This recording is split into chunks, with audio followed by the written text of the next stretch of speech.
authentic is, as Prabhuji said here, we should speak from our own experiences. We should be very real with people. You know, like people nowadays, they appreciate someone who's real. So we should explain to them, why are we doing this? What benefit have we got from it?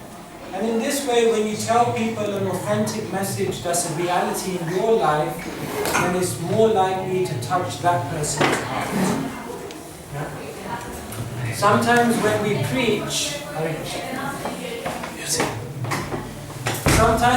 preach, we give a very idealized message, but it's not a real message, because it's not a reality in my life. So we should be very authentic and very real in how we give Krishna to others. Does that make sense? Yeah? I'm just going through this quickly and then we can have more question and answers on it. Then we have to genuinely show that we care and have compassion for somebody. Of course, in a 2-minute conversation, that's difficult to show. But maybe this is something that we have to apply also in our strategy back to Godhead, that maybe we can keep in touch with the people, have some ongoing contact with them. Most people come into Krishna consciousness not because the philosophy blew their minds, but because they felt that here are some genuine people who are actually of higher character.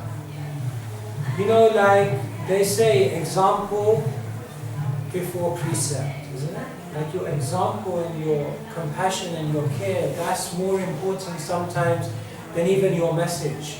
Because who you are, that message speaks the loudest. That's the loudest message, more than even your words. They say people don't care how much you know until they know how much you care. So of course, in a short conversation it's difficult, but we should actually develop a genuine care and compassion for people, and to understand very deeply, as Krishna mentions in the Gita, that people need a spiritual message, because otherwise this world is such a turbulent place and there's so many ups and downs and obstacles. How will they be able to navigate this journey of life without having a strong spiritual foundation in their life?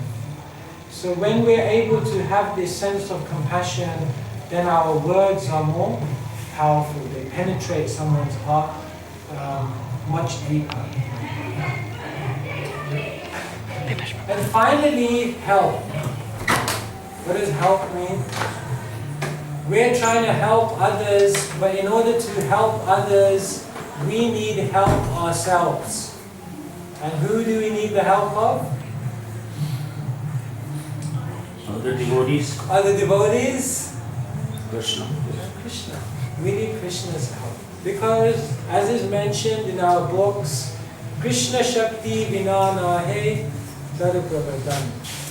If Krishna doesn't give you the intelligence, if Krishna doesn't give you the empowerment, if Krishna doesn't give you the Shakti or the energy, then it's very, very difficult to actually penetrate someone's heart.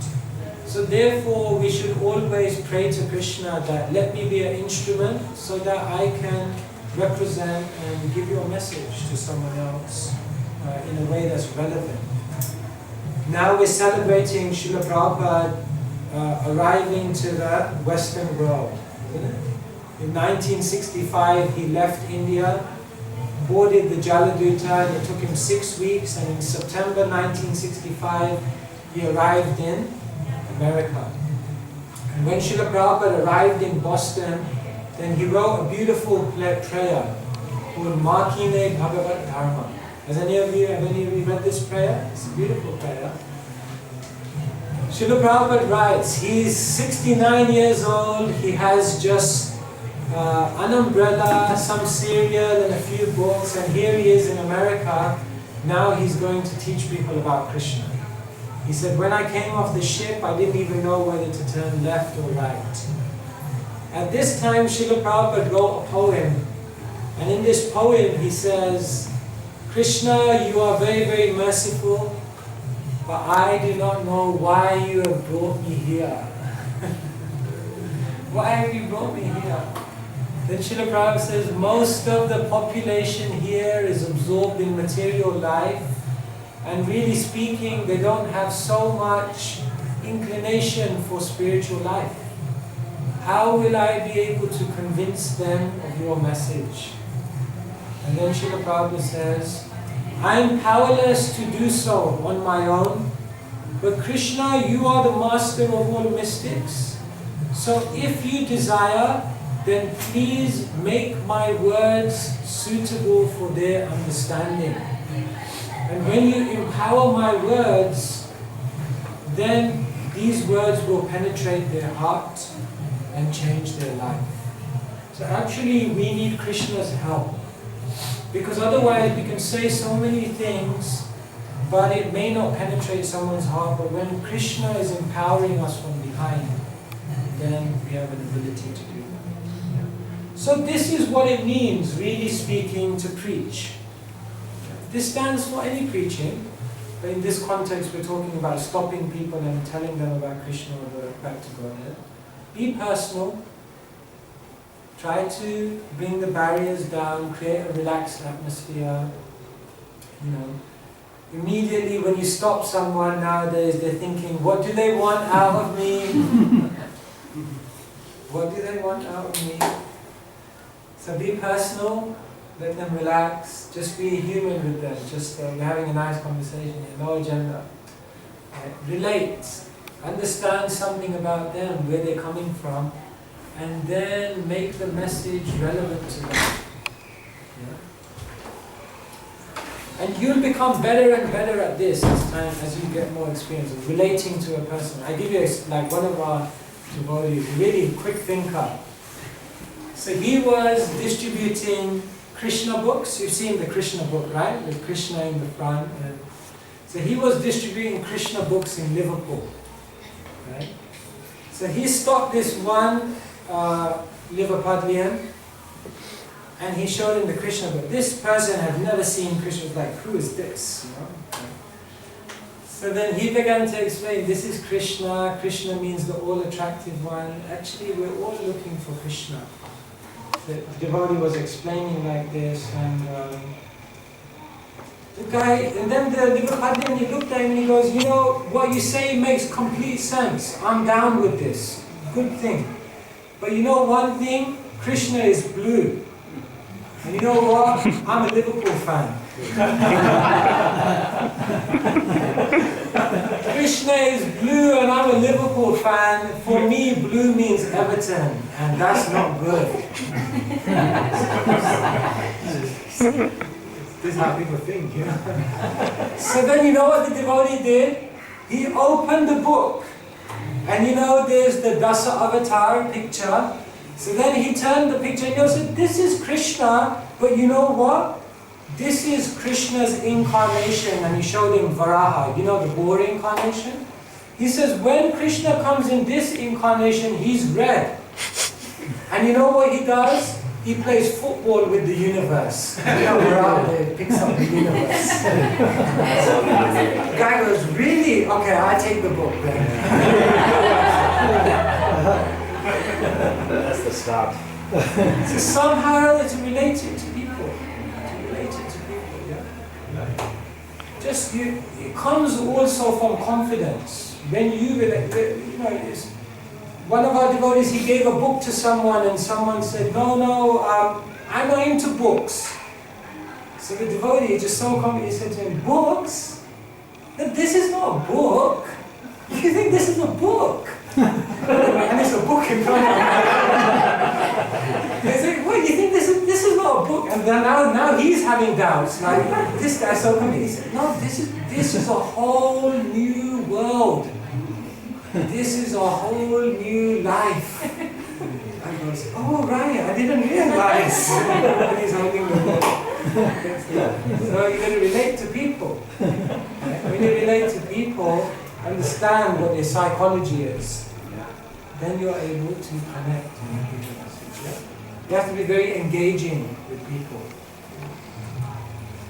You know, it's like You know, it's very ingenious, like how nurses, you ever noticed how they did it when you were a kid, giving you an injection? Let's talk about life, boom. And then I realized, it was like, hang on, I was supposed to scream like that, but you didn't give me a chance. Just engage someone so much, and then you give them something good. Or like medicine nowadays, when they coat it. Nice orange sweet. Here's an orange sweet. Medicine in it, watch out. So, you have to be engaging, you have to be authentic. Tell them the real thing. And tell them why it helped you in your life. More powerful than anything is a personal story. Why are you standing here? Why are you doing this? What did it do for you? Be authentic. Care. Have some care and compassion. Understand in your heart that actually people need this. And by doing this, this will actually really help them in their life. And then we have to pray for help from Krishna. Another thing here in relating, when you relate with people, an interesting thing to try and do to create a bond between you and the person is try to find something you have in common with that person. You just ask them questions like, alright, like where do you work, or like what hobbies you have? Oh, you like cricket? Oh, I used to play cricket. Yeah, I used to play for this team. And yeah, what were you, bowler, batsman? Ask. We like try to find some common ground with the person. And on the other side, you know what happens is many times people want to get into a debate with you. Debates generally are fruitless. Because even if you defeat someone in a debate, you haven't touched their heart. So the art is you're always very positive. Like, you see our book distributors in the street, they're very positive. No, I'm not interested in this, I'm a Christian. Great, you're a Christian. We're looking for people who are actually spiritually minded. It's great that you're a Christian. When the person thought that was my way of getting out of this conversation.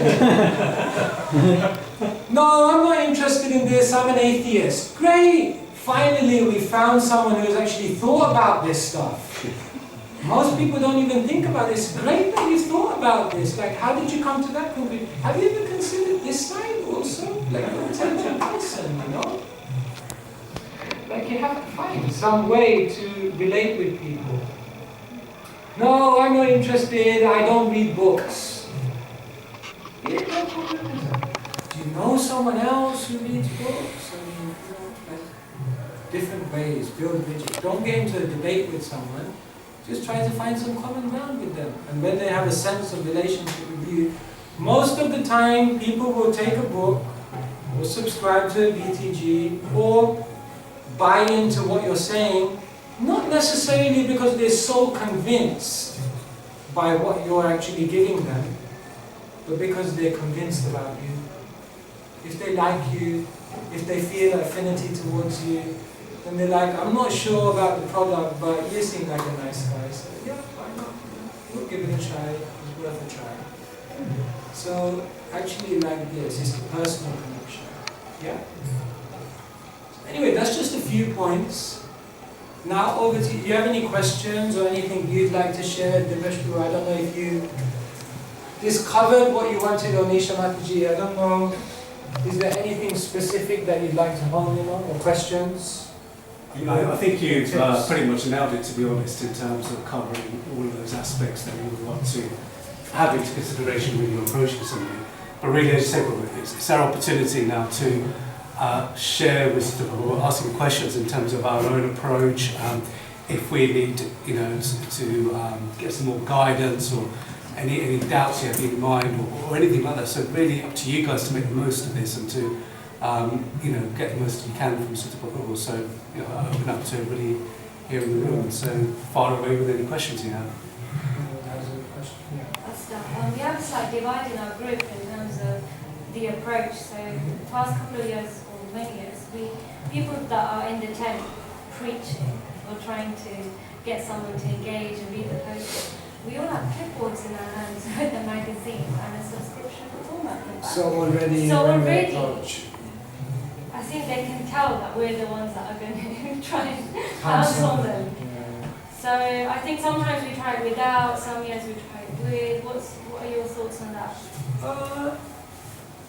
It's not a problem per se. It's like when we distribute books on the street, we're carrying books. And it's not like we're hiding them, stop something. No, we show, you know, some of our devotees, what they do? They carry a stack of books like this. They walk around in the town centre like this. I mean, you can't get any more blatant than that. And people just stop and go, what is this about, you know? So it's not a problem per se, having a clipboard. The main thing is that you just have to be able to break down the barriers.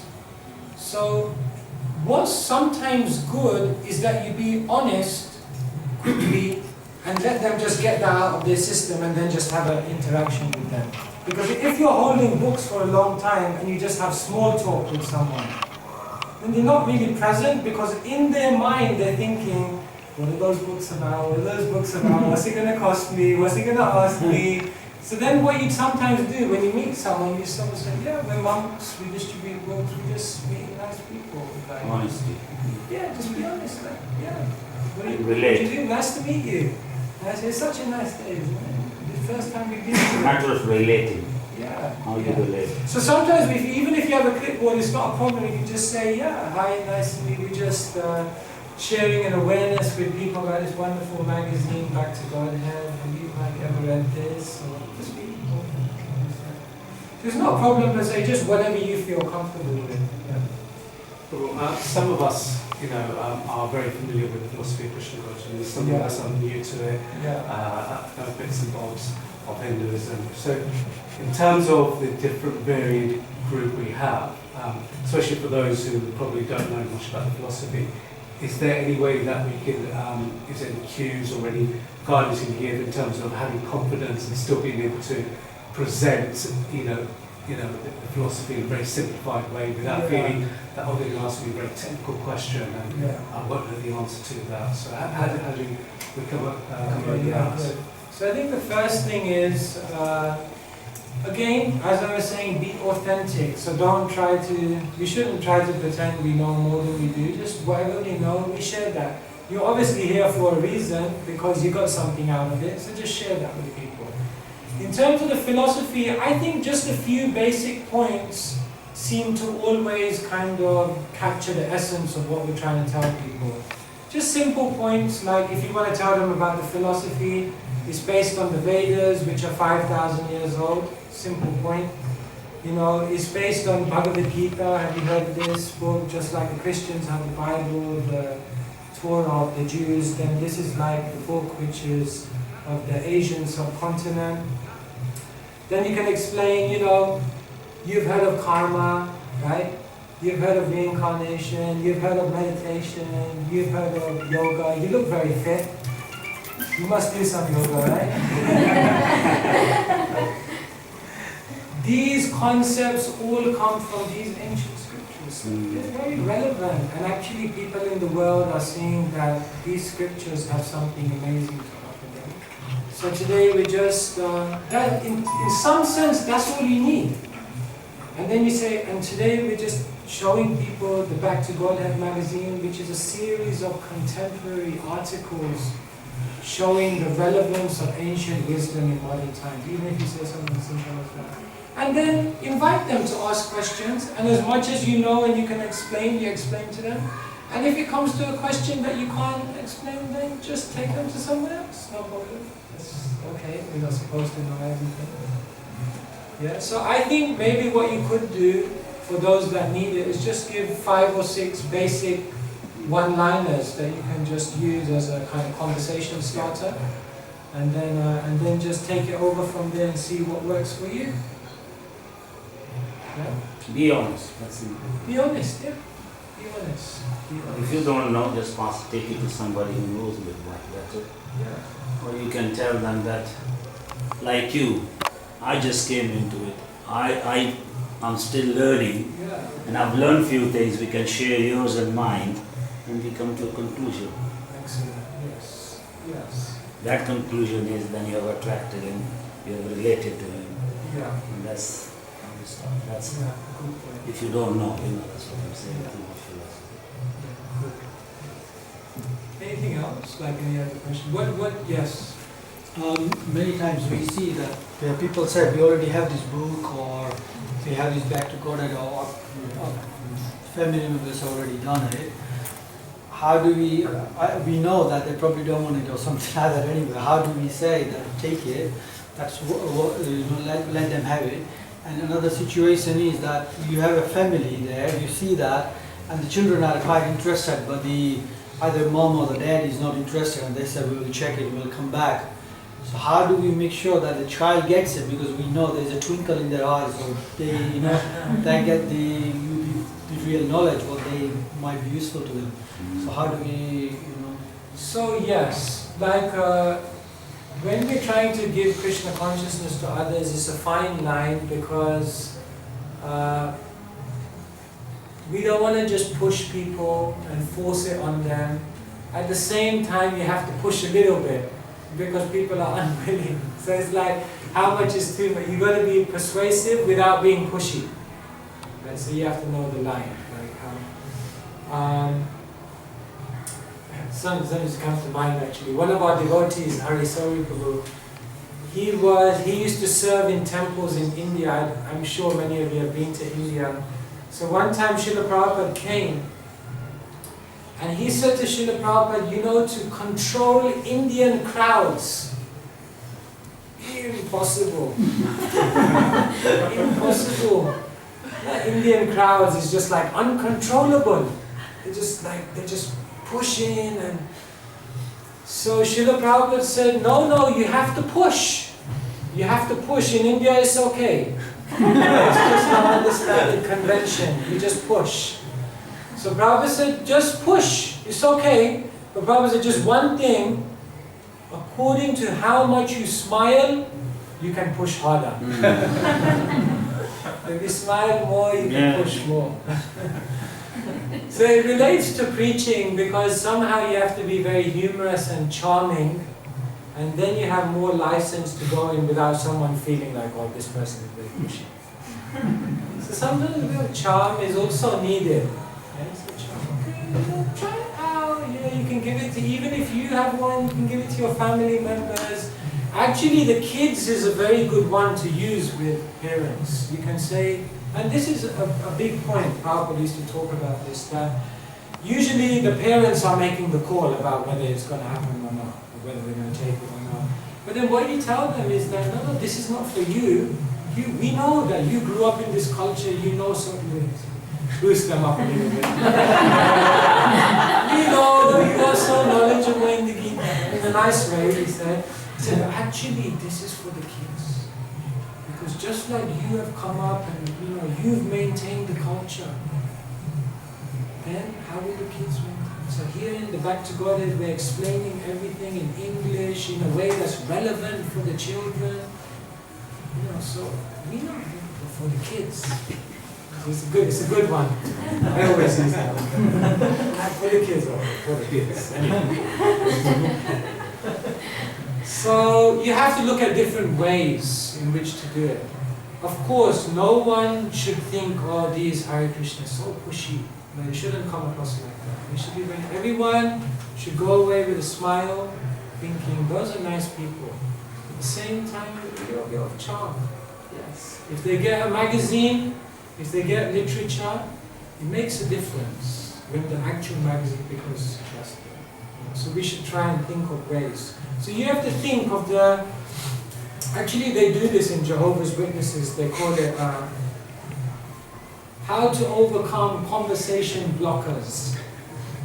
So there's classic lines that people use which are like, they're using as like conversation blockers. And you just have to know how to just overcome it. So you just think about and share ideas amongst yourselves. What ways do people, excuses, sometimes bad excuses, and what way, of course, we don't want to just defeat someone but inspire them. No, actually, it's relevant. One thing I would say is, can you get a load of old BTGs and just give them out to people? Yeah, we can do. You do that? You do that already? We normally charge per se, okay. but if there's a really interested person, You just give it cash away. strapped, we could just give it to someone else. And we also Because in our temples, I see so many just old BTGs lying around, Yeah. and I feel like they should Neglected. just go out to people. Yeah. And let them have a taste of it. Absolutely. We also print out free articles related to Oh, each good. sections and we Good. keep them there, so if someone wants to pick something. Yeah, sure. Especially that will be good, you know, if a child like that comes across and the parents are, give one free to a child. Yeah, one for the child. Yeah, one for the child. Yeah. They will come back. I think We have done it for the future. At least you come Investment back. for the future. I think in our sort of the previous meeting that we had, where we came up with various ideas, there was also little opportunities, lots of ideas talking about encouraging people to engage. Sort of, for example, collecting their email addresses so that we Yeah. can continue the conversation, that sort of thing. Like you just have to use technology now, you know, like, I mean, I don't know, I have one of these. Still hanging on to this. Got good battery life. On the smartphone. But WhatsApp and all this kind of stuff, why not have a WhatsApp group, BTG, people who get these, have a discussion on the articles of that month. Anyway, I mean, you know better than me, but ways in which we can actually engage with people on an ongoing basis. Because, you know, actually our philosophy is difficult to understand. In many ways it's difficult. And people, even once they get the literature, they need help to actually answer the questions. So the more that we provide that follow-up support, and actually it works on a spiritual level as well. When Krishna sees that we're actually interested in people, we're not just out here on the field to try and get, you know, 100 million pieces of books out and we just want a number at the end of the day and result. But we're actually concerned about the spiritual development of these people. And we show that by giving them ongoing care and support. Then you know Krishna will give us more and more intelligence of how to actually distribute them.